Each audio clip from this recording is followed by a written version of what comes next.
Hey everybody, it's Angie and welcome to Hot and Flashy. In today's video, I thought we'd do a little skincare Q&A. I know you guys love talking skincare as much as I do, and I have done a bunch of skincare videos over the last month or so that have brought up a ton of questions that you guys have been leaving me in my DMs and underneath my videos and everywhere else. And quite frequently, a lot of different people will ask the same question, and rather than like typing out each one of you an individual answer below, I thought it would be a lot easier and a lot quicker to just answer a bunch of the most common questions that I've gotten asked lately in this video today. So I'll go ahead and timestamp the video so that there will be chapters along the progress bar. So if you hover over that, you'll be able to see the chapter name so that you can go to whatever your specific question is if I am including it in this video.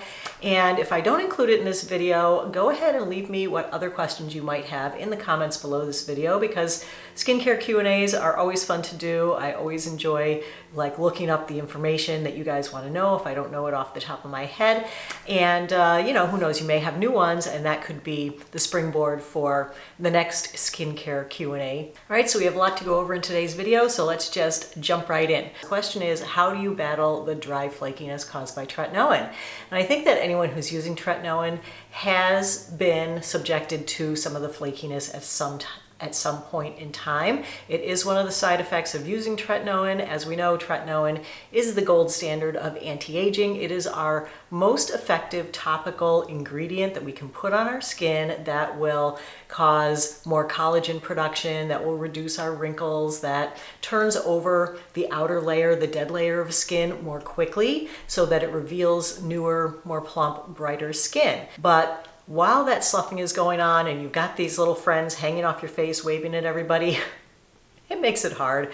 You know, your makeup doesn't go on right. It just looks terrible. You look dry and crusty, so nobody wants that. So my top tips for helping to alleviate that, number one is to go slower with your tretinoin. So if you are using your tretinoin too much, or if you've got too high of a strength in your concentration, then that could be causing too much turnover too fast. It could also be causing some skin irritation, and that doesn't look good either. So cutting back on your tretinoin use is one way to do it, and just acclimating slower so that you don't have much of the flaking. But I gotta say, even though I'm completely acclimated to my tretinoin, my skin is actually flaky today. It started yesterday, and I think it's because I haven't been drinking enough water the last couple weeks. I've noticed I've been super dehydrated. Now I'm trying to make up for it.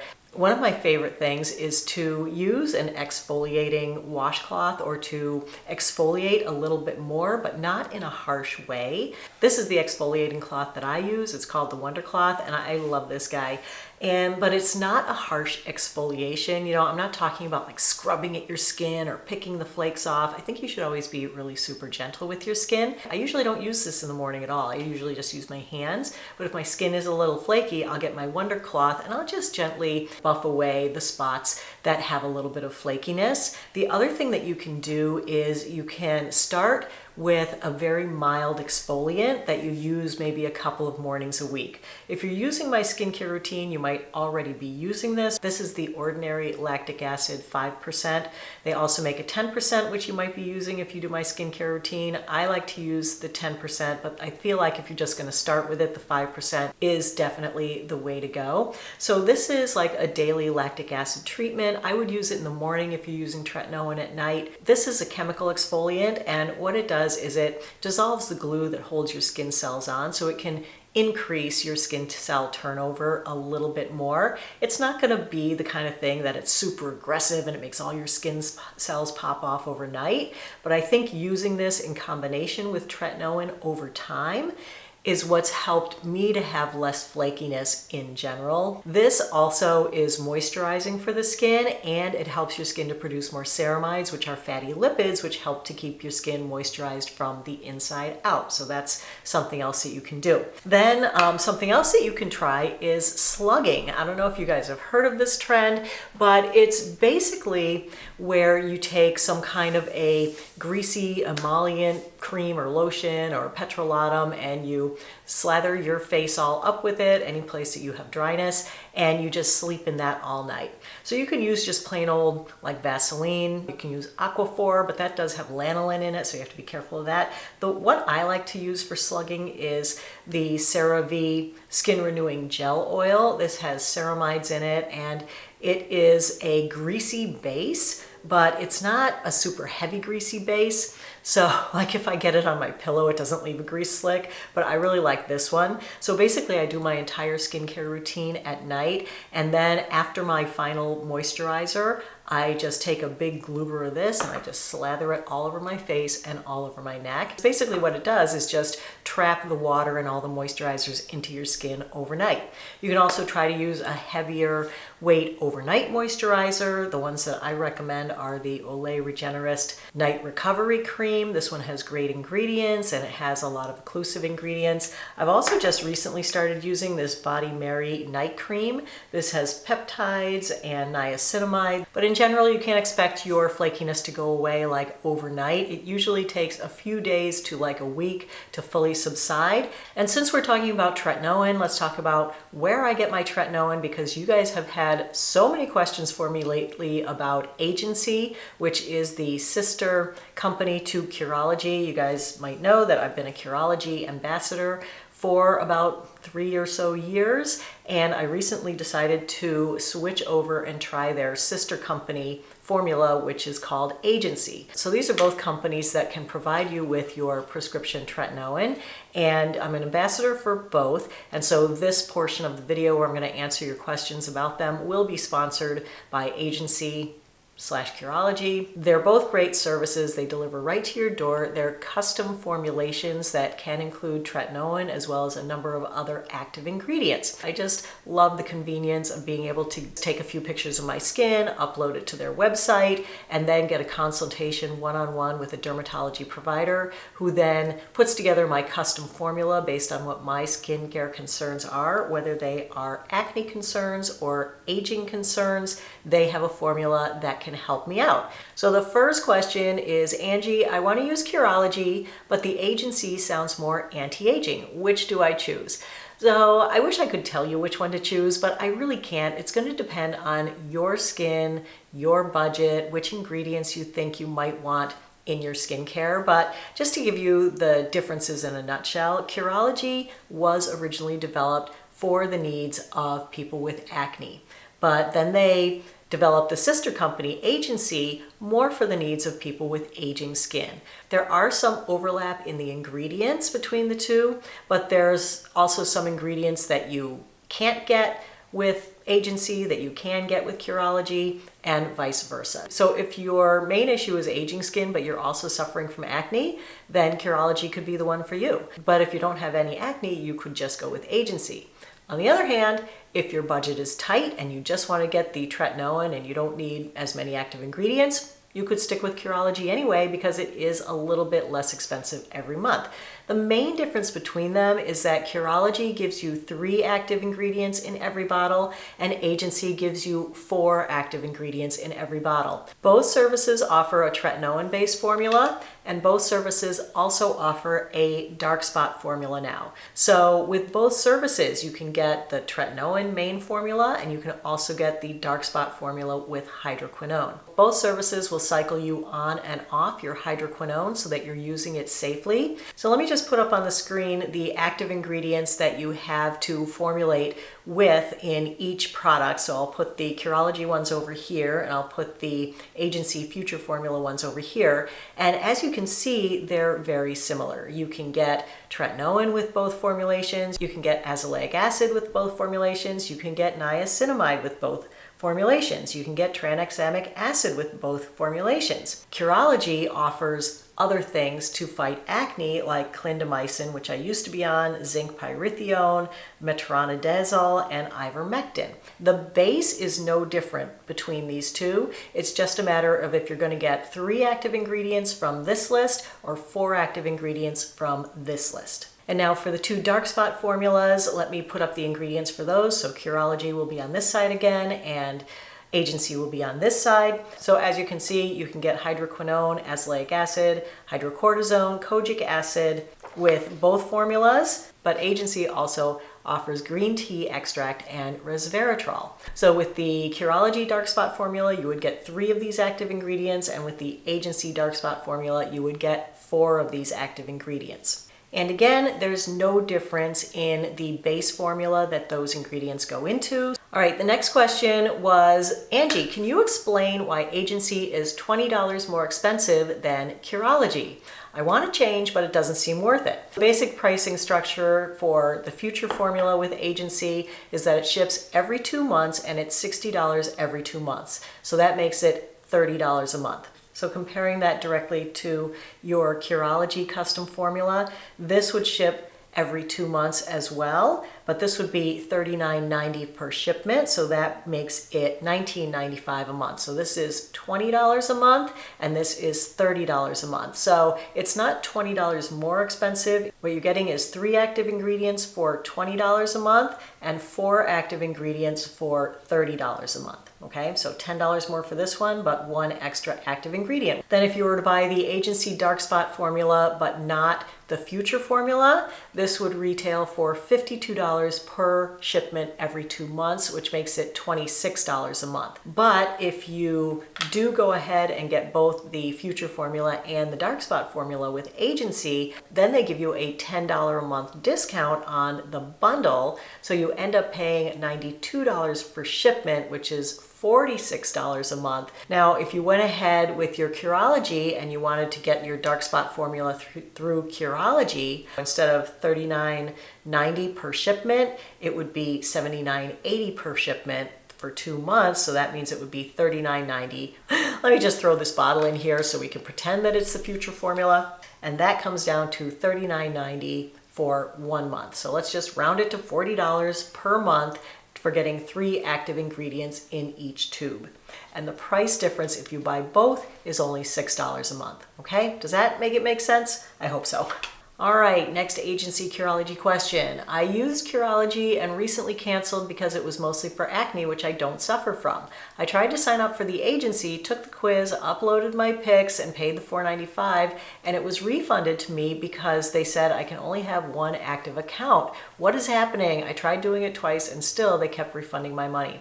So if you've had a Curology account previously and you want to open an Agency account and switch, you have to open your Agency account with a different email than you used for your Curology account, okay? I ran into the same thing when I was switching over. Definitely put in a separate email address, and that should help you to be able to sign up with Agency if you want to, or you can stick with Curology. All right, the next question is, I follow your AM and PM skincare to a T. I'm just confused on which products to use now, the Agency or Timeless. I have both now, but unsure if I go strictly Agency or is it a mix of both? Thanks.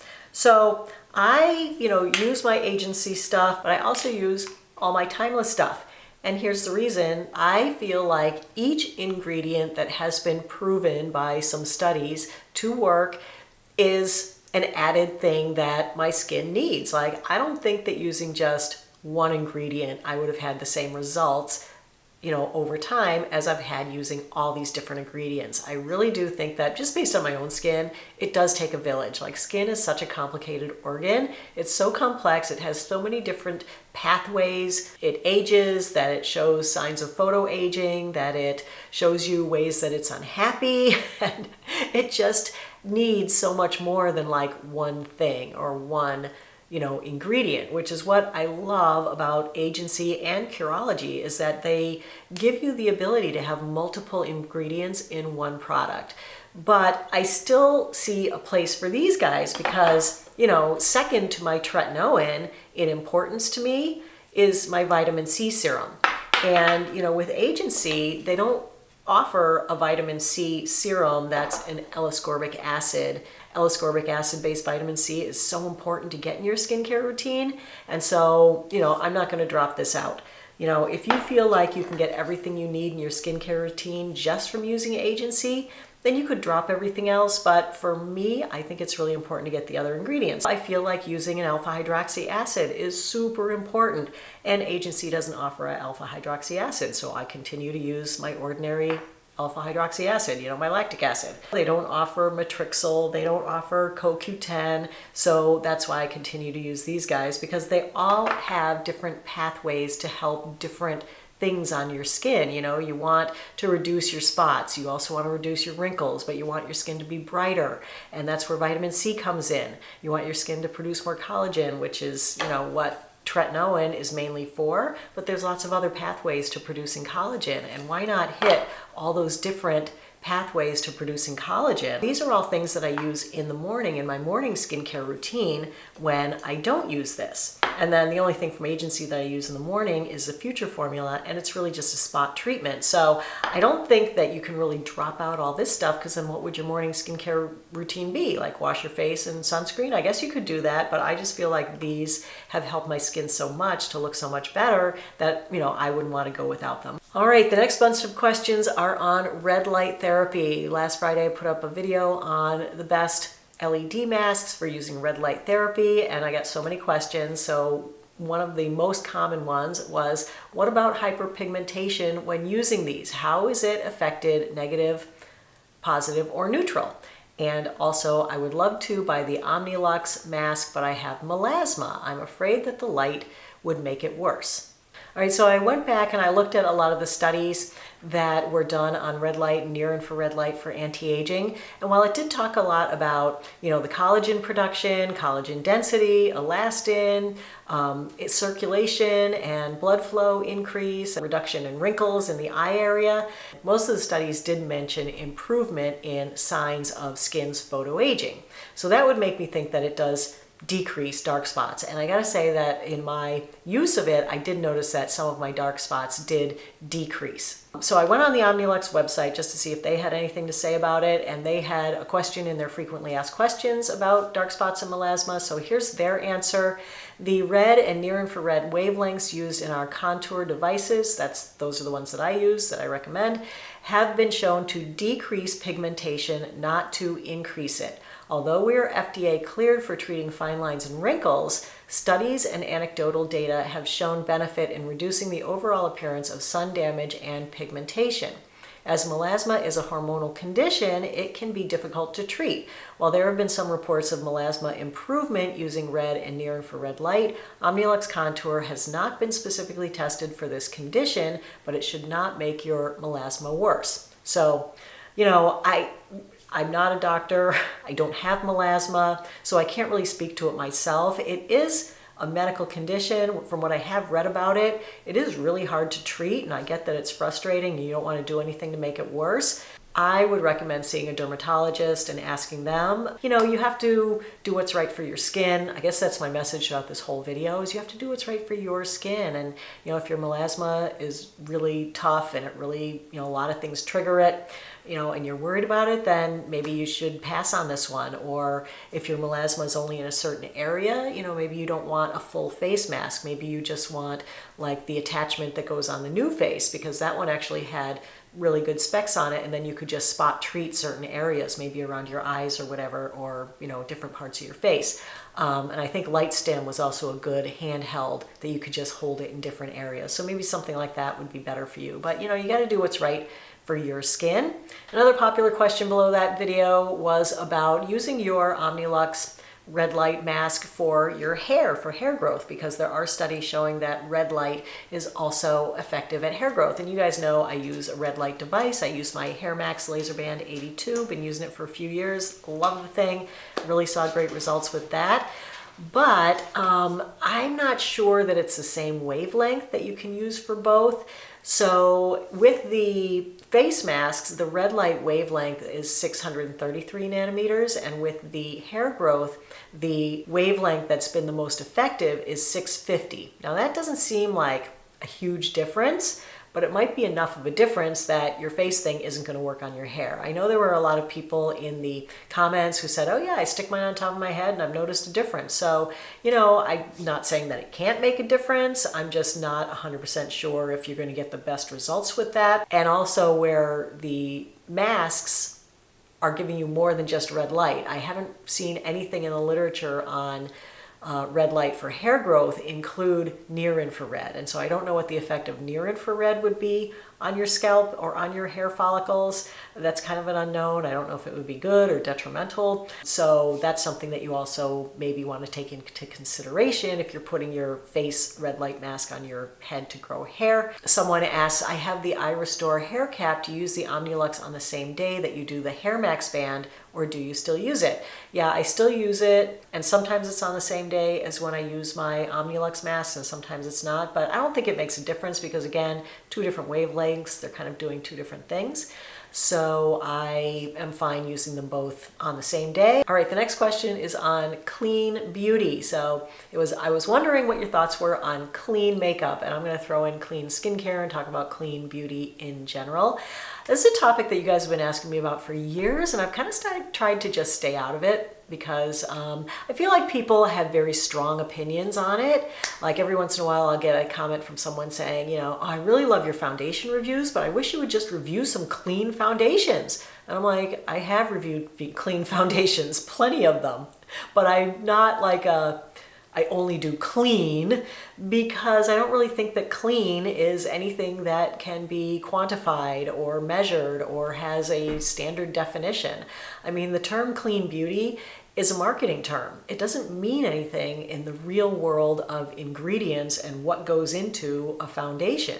It is based in a bit of fear-mongering, I think. It's based in the idea that all chemicals are evil and toxic and put on the planet to kill you, right? And putting things on your face, it's going to absorb it all into your bloodstream. And one of the ideas that was put out about, you know, absorption was that we absorb 60% of everything that's put on our skin, and that is so not true. I mean, your skin is made to be a barrier to keep things out, and it's really, really good at it, which is why we have so much trouble getting our skincare in, right? So that much of anything is not absorbing into your skin. The other thing is the idea that all chemicals are toxic. My first point is that basically everything's a chemical, all right? You're a chemical. The air you breathe is a chemical. Water is made out of chemicals. Everything is chemicals. So the term chemical shouldn't be bad, right? It has gotten a negative connotation because people mean toxic chemicals. So everything's a chemical. Now, is everything toxic? Toxicity is in the dose. So, for example, water can be toxic. You can drink enough water that you can kill yourself, right? So that is definitely something that is in the dose, but we can't survive without water too. So here's an example of something that is a chemical or is made up of chemicals. It's not evil. It can be toxic, but in the normal way that we use it and, you know, wash ourselves in it and ingest it, it's not toxic to us in the normal dosage. So everything, the poison, I don't know if you've ever heard this, but the poison is in the dose, right? So most of the chemicals that are in our skincare and in our makeup are not toxic in the amounts that are in there, and maybe even in super high amounts, they might not even be toxic. You know, but I'm sure if you drank enough foundation, you could probably do some damage to yourself, but we're not talking about drinking it, right? We're talking about putting it on the surface of our skin and then washing it off at night. Ingredients that go into products like makeup and skincare have been tested for safety. They've been tested for allergic reactions, they've been tested for toxicity and at what dose they might or might not become toxic.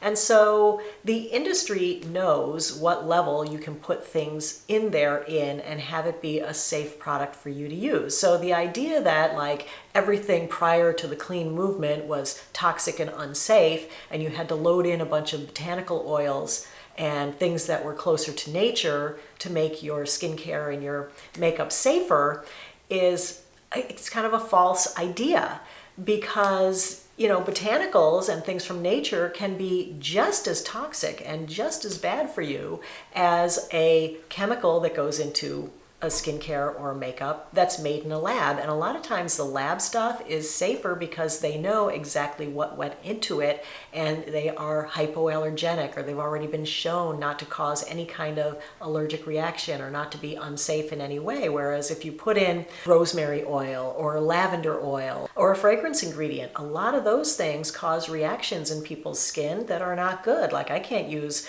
a lot of the botanical oils just because my skin's super sensitive to those kind of things. So the idea that like the only ingredients that are safe are the ones that you can pronounce or that you can recognize as coming from nature, it's completely false. I mean, poison ivy comes from nature and that stuff isn't good for you. What I think is kind of ironic about the clean movement is that you can take a clean product and look at the ingredient list and you'll see many of the same ingredients as you see on a normal product. I'm going to call it a regular old product rather than a dirty product because I don't believe it's actually dirty. I don't think there's anything wrong with this. But just to give you an example, one of my favorite moisturizers on the planet, as you guys know, is CeraVe PM lotion. So here's the ingredient list for CeraVe PM, which contains ceramides. It's a ceramide moisturizer.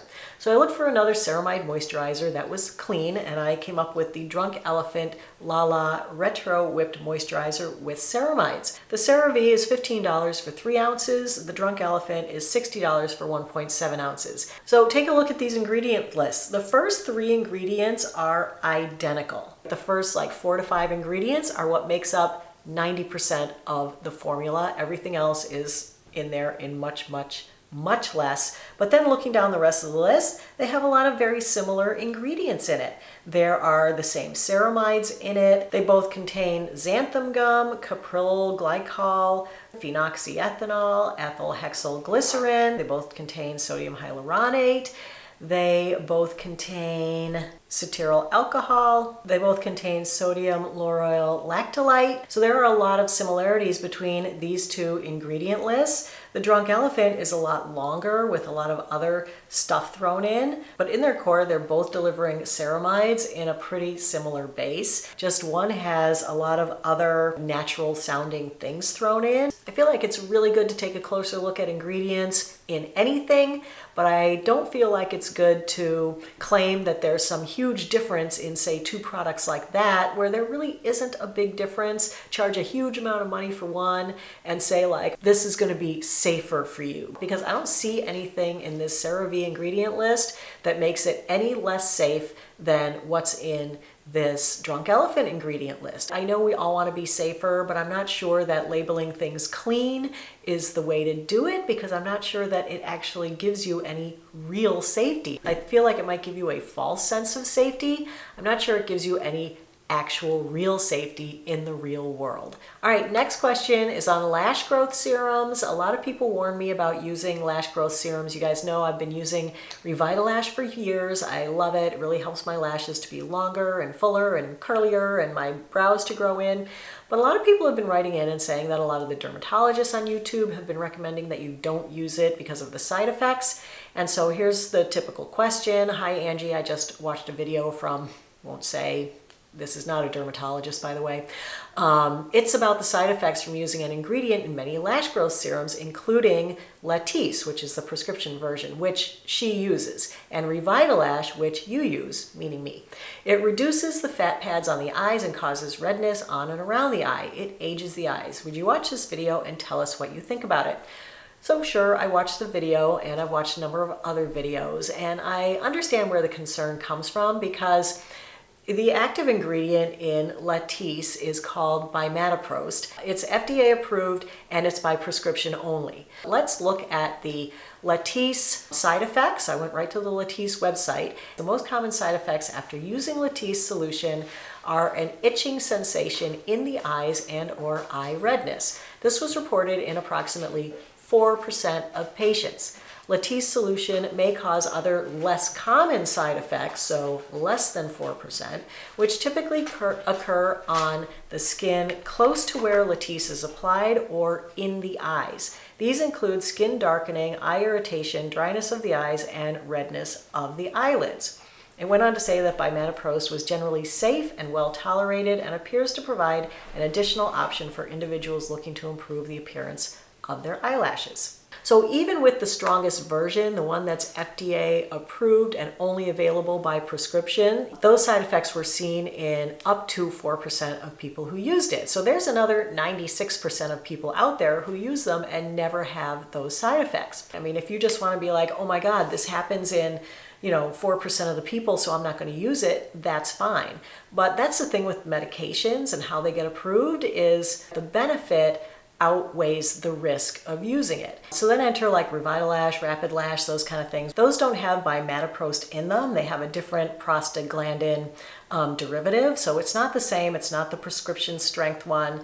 They are mainly unstudied. It is conjectured that they probably carry the same risks of side effects as bimatoprost would, but that's not proven either because they are unstudied. So they might, but then again, they might not. But if the worst risk of side effect with prescription version is 4% or less, that leaves 96% of the people that can use them perfectly safely without any side effects. And I would imagine the same would go for these other prostaglandin analogs. But you don't know because they haven't been tested. So definitely more study needs to be done on these. But if you are concerned about them and you don't want that, even to run that 4% risk of irritation or anything, then there are lash serums that don't contain prostaglandin analogs. One of them, the one that I kind of like the most, is Grand Lash. It doesn't contain a prostaglandin analog. I've actually been trying it for a couple of months now. I got sent it in PR from Amazon, so I was like, yeah, let me give it a try. I was out of my regular Revitalash, and I gotta say, I haven't noticed a reduction in my eyebrow growth or a reduction in how my lashes look, so I think it's working pretty well, but I've probably been using it for maybe 3 months. So it usually takes me about 6 months to know for sure with a lash growth serum. So I'll let you know on this, but so far I like it. I personally have had no problem using Revitalash. I love it. I haven't noticed any redness or irritation around my eyes when I use Revitalash. I've been perfectly happy with it. All right, it was the month for questions about dry eyes. So the next question was about tretinoin drying out the eyes. So here it is. She says, tretinoin is great for skin, but it destroys the meibomian glands and other tear production elements in the eyes, and you will eventually develop dry eye. Check out the research. So I did check out the research, and what I discovered is that there is no connection between using topical tretinoin and drying out of the meibomian glands. There is a connection between using oral tretinoin, which is called isotretinoin, aka Accutane, that's the name brand. It's something that you ingest, right? And it's for severe acne. And the studies have shown that there is a definite correlation between taking Accutane and reduced function in the meibomian glands. So your meibomian glands are oil-producing glands, and your pores have oil-producing glands. And what Accutane does is it helps to dry them up. It helps you to produce less oil. And so here they are right next to each other, and you're taking this systemic thing that's going through your entire body. Of course, it's going to shut down secretion of oils in your meibomian glands as well as in your sebum glands, right? And that's how that works. But when you get off Accutane, that condition is reversed. Your meibomian glands go back to normal. I looked up the studies on using tretinoin topically. There was nothing in there to indicate that it had any effect on your eye dryness or your meibomian glands. What's interesting is that there's a few different forms of retinoic acid that have been studied to treat various eye disorders and have demonstrated success with certain dosages. So, according to the literature, the most effective doses are retinoids used as eye drops applied directly to the eye in the 0.01 to 0.1% range. And what I thought was interesting about that is that's the same dosage range that we generally use for our faces topically. And those have been shown to help with some eye disorders. Higher doses of 0.25% were shown to have no effect. So it's not like the higher dose did anything detrimental. It just didn't help with whatever they were trying to treat with retinoids. I think it's really interesting that I've been getting so many comments lately about different things that we're using on our faces that are causing dry eye. And you guys know, I mean, I'm almost 60. My audience here is generally women over 50. What is the main thing that women over 50 have in common besides dry eye? The main thing we all have in common is, say it with me, sisters, menopause. And are you aware that between 61% and 91% of menopausal and postmenopausal women also suffer from dry eye? Whether they use Retin-A or not, whether they use eyelash conditioners or not, they suffer from dry eye. I mean, we go through menopause, we lose our estrogen.